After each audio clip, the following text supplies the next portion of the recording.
I saw a post by I think it was Dean Troyer yesterday on Facebook that said, never complain about the noise level in your church because it's a sign, or it means that you have a lot of children.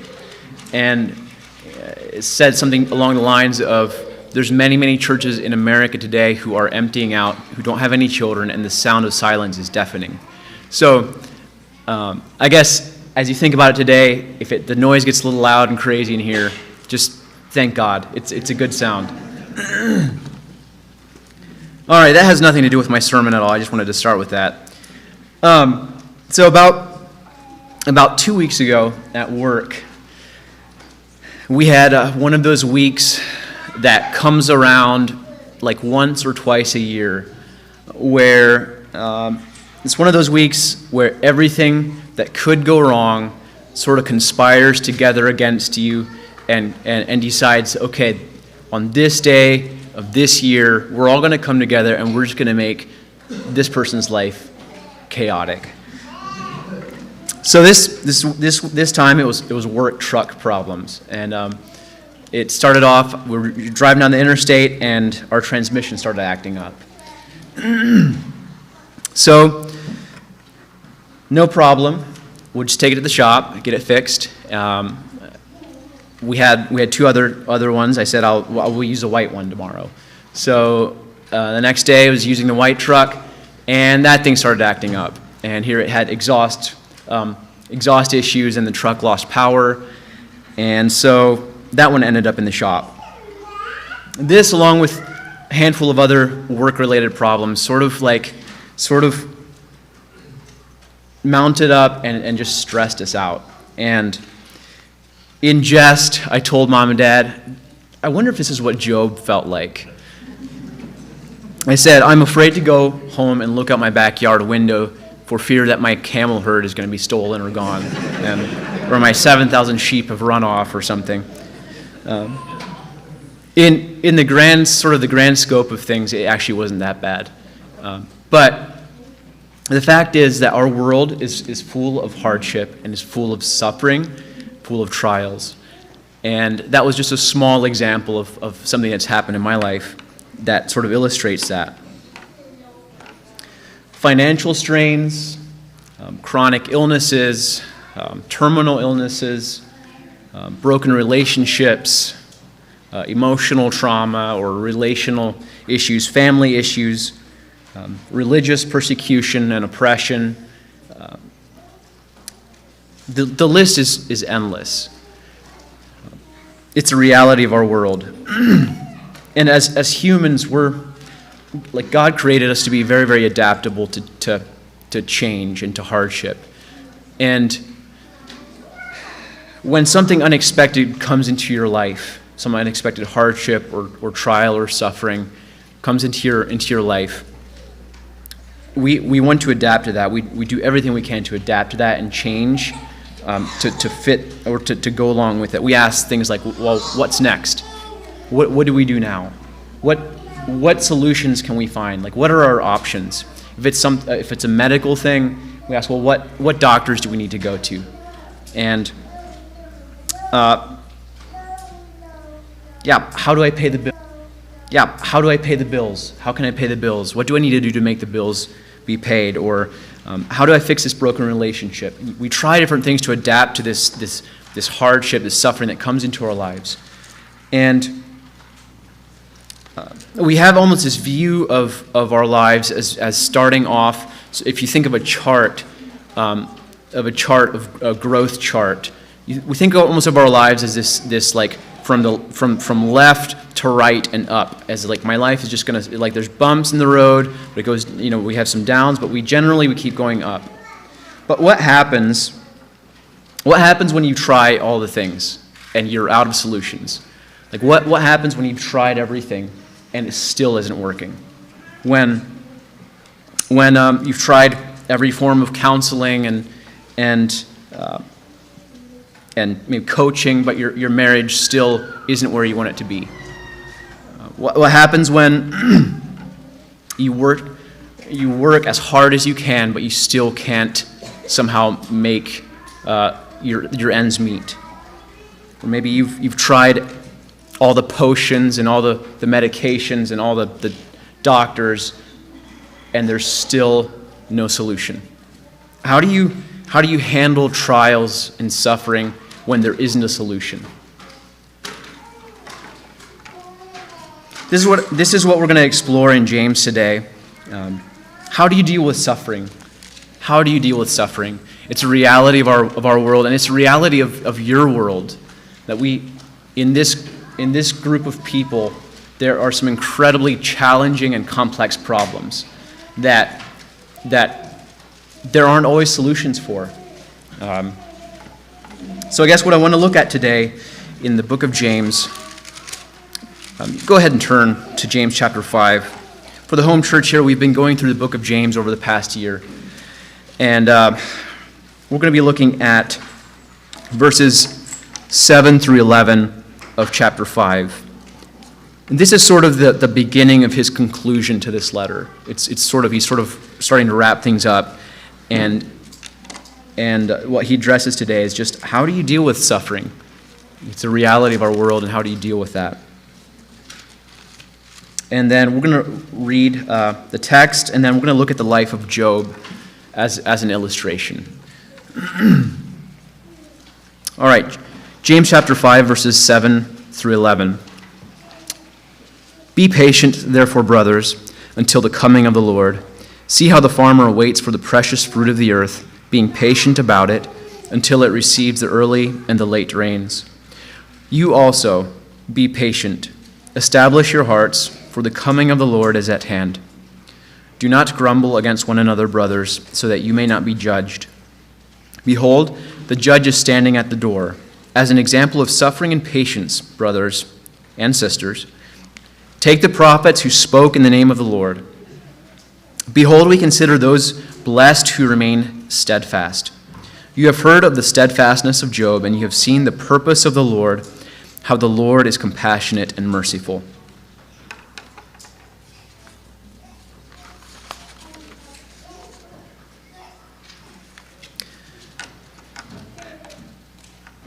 So I want to, before we even start with verse 7, I want to go all the way to the end of what we just read, and sort of like the undergirding this whole sermon is this truth and this promise that we're asked to trust, and that is, you've seen the purpose of the Lord, how the Lord is compassionate and merciful. And that's an incredible promise that we have, that as we go through our lives, we have a God that in the middle of our suffering or pain, He's compassionate and merciful. And that's something that sort of undergirds this whole sermon. In verse 11, he says, Behold, we consider those blessed who remained steadfast. You have heard of the steadfastness of Job. And he uses Job as an example or as an illustration of this idea of suffering and patience in suffering. And interestingly enough, this is the only place in the New Testament that Job is mentioned. So I want to look at the life of Job. I think there's some powerful lessons that we could learn from his life. Turn back to Job chapter 1. It's interesting. I bet Job, when he went through all the things that he did, I don't think he ever thought that, thousands of years later, Randy Garcete would be making a joke, not a joke, sort of a joke to his mom and dad about Job's sufferings. Like he has become and is probably the most iconic example of how to suffer, of experiencing suffering and enduring suffering. He's sort of the ultimate idea or the ultimate picture of that. So it's a familiar story to us. I'm not going to read all of it. Job starts off, he's a righteous man. He's very, very wealthy. He has a wonderful career, thousands of sheep and camels and herds and servants. He has good family relationships. Children, they get together. They seem to have a good relationship with each other. They're feasting together. They're eating together. And his heart is continually after God. One day, Satan comes to God and tells him, Does Job fear God for no reason? Have you not put a hedge around him and his house and all that he has on every side? You have blessed the work of his hands, and his possessions have increased in the land. But stretch out your hand and touch all that he has, and he will curse you to your face. We know what happened after that. God removed his protection from Job and allowed Satan to attack Job with all kinds of trials.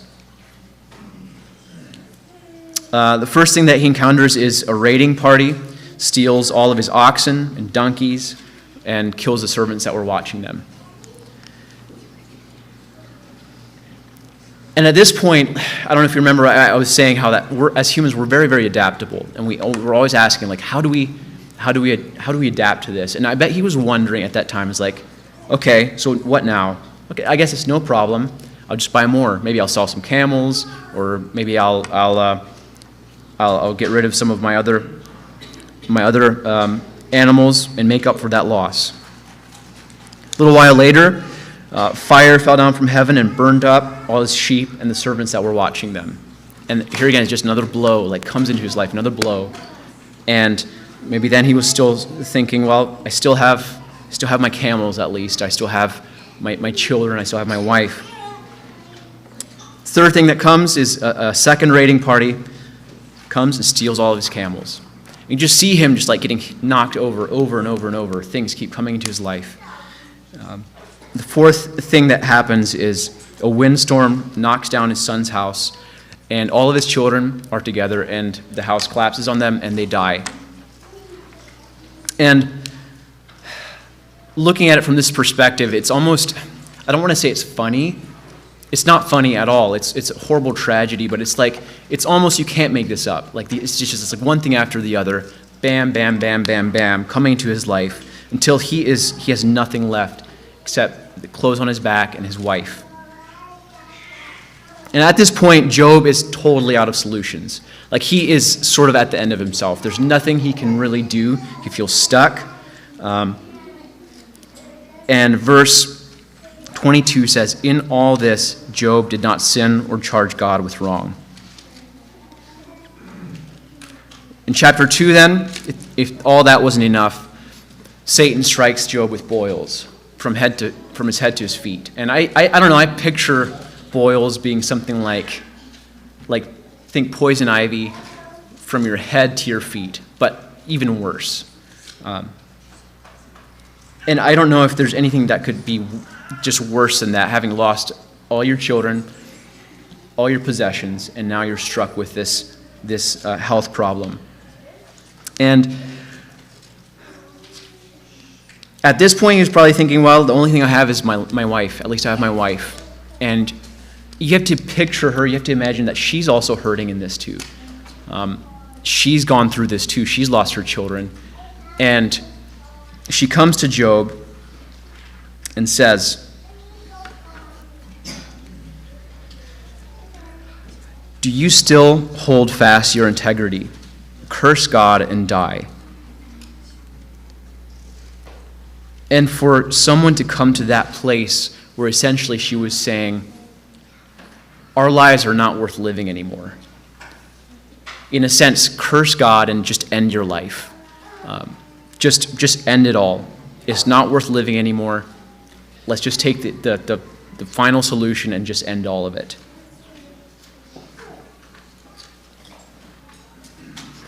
And this looked reasonable to her. Like this was a point in her life where it actually looked reasonable to her, that this was a good solution.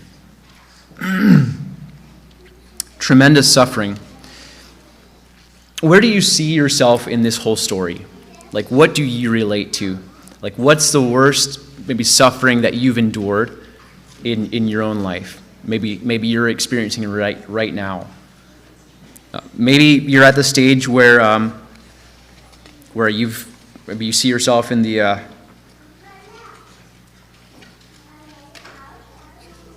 stage where he lost maybe the first attack where he lost his oxen and donkeys. Maybe it was like it's one blow and you're dealing with it, but you have solutions, you have ideas for how you're going to get yourself out of this. Maybe you're at the place where fire fell down and struck your other herds or your children. Maybe you're at the place where you've lost your children or a child. Like, we see ourselves in Job's story. We identify with parts of that. Maybe some of you here know what it feels like to be at the place where you've been hit with everything so often that it actually looks reasonable to you, or has looked reasonable to you, to just end your life. And that's not a place that many people find themselves, but it is a place that people can end up when they've gone through so much suffering and pain that the only reasonable option looks like cursing God and dying, or committing suicide, ending it all.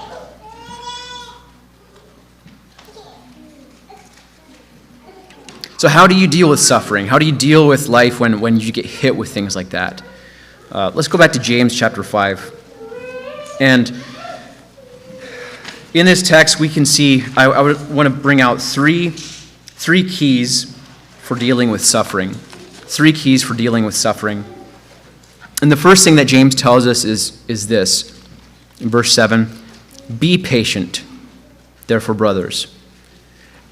And he repeats it again. In verse 8, he says, you also be patient. And it's almost like he knows that we're forgetful people, and it's not enough to just say it one time. It's like he has to repeat himself. Any time that Scripture repeats itself repeats itself twice or 3 times, it's an important thing. It's something we need to pay attention to. Be patient, therefore, brothers. And I guess why? Why do we need to be patient? And I think there's 2 reasons for patience, for us to practice patience. And that is, one is we have a future expectation, and 2, we have present formation.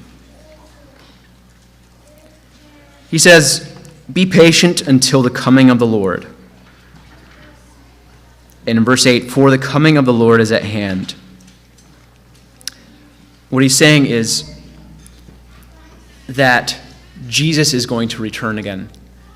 That he is promised to come back. He's coming back, and he's going to make all things new.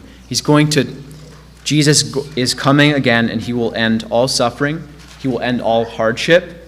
He's going to set everything new, make all things new again. Until then, we continue living on in this life. It's full of hardship. But he's saying, be patient, because God is coming again. Jesus is coming again, and he's going to end it all.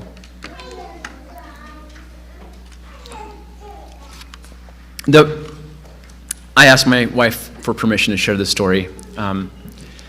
About 3 weeks ago, our son Oscar was born, and we went to Pomeranian Hospital for the delivery, and they told us when we were there, they said, now if you want an epidural, just think ahead a little bit, because at nighttime, our anesthesiologist lives 45 minutes away, and it's going to take him that long to get here once you decide you want an epidural, if you want that. So as labor was progressing, things got worse, and Christy said, yeah, she wants an epidural to help take the pain away. And so at that point, they called the anesthesiologist at like 1:30 in the morning. He had to get up, drive to Millersburg, and do the procedure. And those 45 minutes are what this being patient, therefore brothers, felt like. We know that Dewey is coming. We know that the anesthesiologist is coming. We know he's going to take the pain away. But until then, we have to endure. Until then, we have to wait. And that's what he's saying is, we have a future expectation that Jesus is going to return again someday. But we're not there yet. We're still here on the earth. We're still living our lives. We're still suffering. We're still experiencing pain, relationship pain, financial pain, persecution and oppression. But Jesus is coming, so be patient and endure. Okay, I can tell my wife wants me to move on from this illustration. He says, like a farmer who plants his field and waits for the precious fruit of the earth, be patient about it until it receives the early and the late rains. You also be patient. And some of you are farmers here, Myron, Jaden, I'm not sure who else here would be a farmer, but you know what it's like to put all the work in to plant your fields in the spring, and then you have months of waiting. And you know that the seeds you put into the ground are going to bear fruit, are going to grow up and produce corn or soybeans. You know it's going to happen. It's just a time of waiting. And over that time of waiting, you experience things like disease, bugs, drought maybe. But you know if you stick it out, that there will be fruit from that. That's what he's saying is we have a future expectation. Be patient, therefore, brothers, until the coming of the Lord. Turn to Romans 8:18 through 25. I think these are just beautiful, beautiful verses that go along with this. Romans 8:18 through 25. Paul says, "For I consider that the sufferings of this present time are not worth comparing with the glory that is to be revealed in us. For the creation waits with eager longing for the revealing of the sons of God. For the creation was subjected to futility, not willingly, but because of him who subjected it in hope, that the creation itself will be set free from its bondage to corruption and obtain the freedom of the glory of the children of God. For we know that the whole creation has been groaning together in the pains of childbirth until now. And not only the creation, but we ourselves, who have the first fruits of the Spirit, groan inwardly as we wait eagerly for adoption as sons, the redemption of our bodies. For in this hope we were saved. Now hope that is seen is not hope, for who hopes for what he sees? But if we hope for what we do not see, we wait for it with patience." And that's what James is saying. He's saying, be patient in the middle of your suffering. As you experience hardship, hold on. Hold the line. Keep fighting. Keep going. Because Jesus is going to return, and this is not the end. Your story is not the end. All right, the second reason for that he tells us to be patient is that God refines us through suffering. So we have future expectation, and then we have present formation. God refines us through suffering. In James chapter 1, he says, "The trying of your faith worketh patience, but let patience have her perfect work, that ye may be perfect and entire, wanting nothing."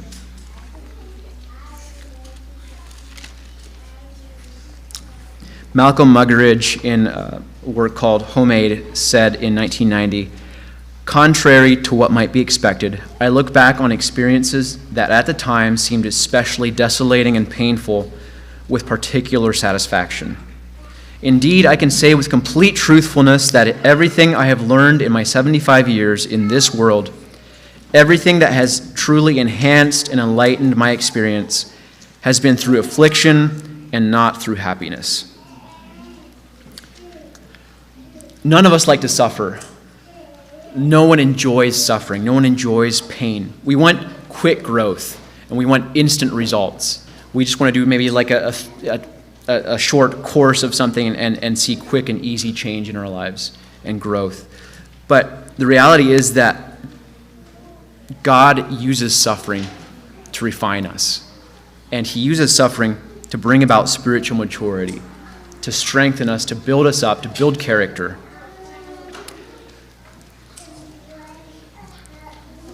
In Job, we see chapters 1 and 2 is the story of how suffering entered into his life. And then from chapters 3 to 41 is a story of, or is a account of him just sitting in that suffering. So you have most of the book of Job is him just sitting in that suffering. And it isn't until chapter 42 that God restores all of his fortunes that he lost. So it's through this experience of suffering that God refines us, that he builds us up. He chips away the ugly parts of us, and he forms us more and more into the image of Jesus. Romans 5:3-4 says, "Not only that, but we rejoice in our sufferings, knowing that suffering produces endurance, and endurance produces character, and character produces hope. And hope does not put us to shame, because God's love has been poured out into our hearts through the Holy Spirit who has been given to us."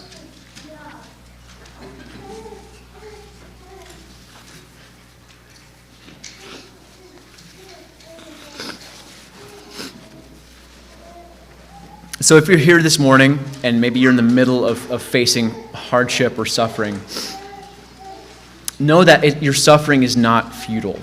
It's not meaningless. There is meaning behind it. And whether you feel like you're stuck in your job, or maybe your marriage is just it's just not working, you've tried everything. Maybe it's illness that you don't have solutions for. Know that suffering is not meaningless. There is a point to it, and that God is using that. He wants to use everything we struggle with to refine and shape us.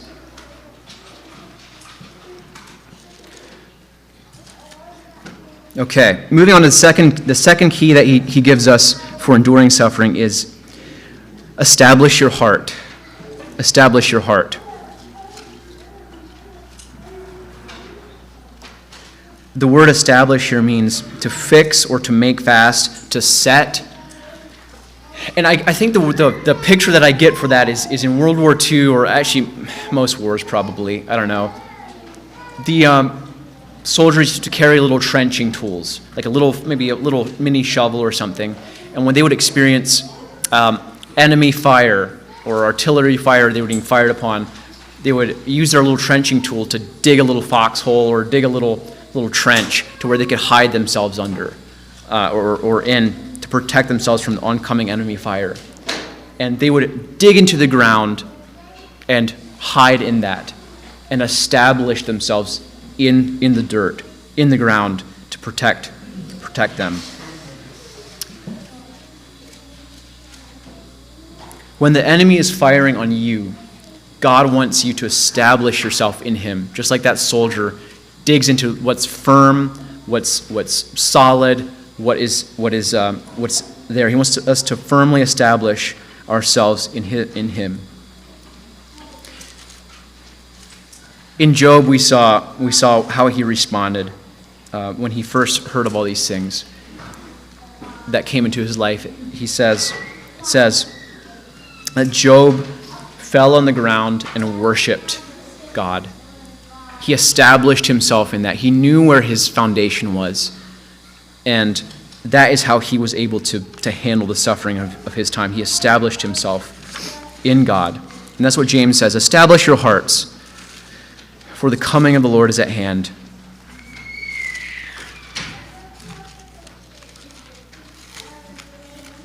All right, the third key or the third application or key that James gives us is do not grumble against one another, brothers. And it seems sort of random, it doesn't seem like it fits in here. It feels sort of out of place. But I think there's a truth here that when you and I are under pressure and when we're struggling, when we're suffering, it's in those times that our true colors sort of come out. Chrissy and I enjoy traveling. We haven't done much of it recently just because of our children, but in the past, the times that we would most often almost fight, if not fight, was when we were traveling. Something about the hecticness of the airport and crazy schedule and just going, lack of sleep. It just it all sort of comes together and just, it puts a pressure on you in a way that just living at home doesn't. And I think that's what James is saying here is that as you struggle in this life, as you go through hardships, those things are going to put pressure on you. But don't forget that your brothers and sisters are going through things too. And instead of using your words to tear your brothers and sisters down when you feel the stresses of life, realize that you're in this together. You guys are doing this together, and don't grumble, don't tear each other down. Don't use your words to tear down or to speak negatively of each other, to judge. He says there is Behold, the judge is standing at the door. It's almost like he's saying, when life gets tough, don't grumble against your brothers. There's a judge who's standing here, or who's standing at the door. He's coming soon, and he will be the judge of the living and the dead.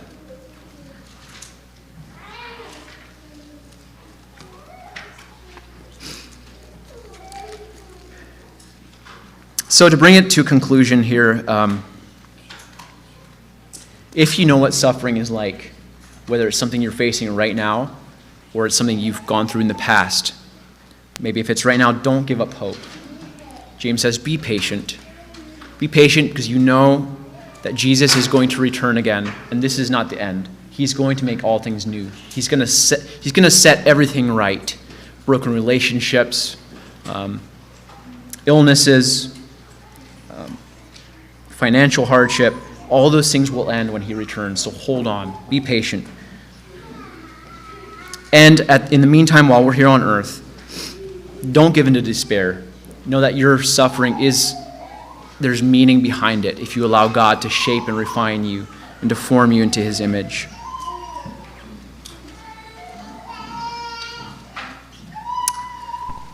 In closing, I'd like to read the last verse of the song that we sang this morning. Joe, thank you for leading. Children of the Heavenly Father. Though he giveth or he taketh, God his children ne'er forsaketh. His the loving purpose solely to preserve them pure and holy. God is compassionate and merciful, and he sees our suffering when we endure that. And we can have hope of his return someday, and in the meantime that he is working in our lives. This time I'll turn the time over to Sean.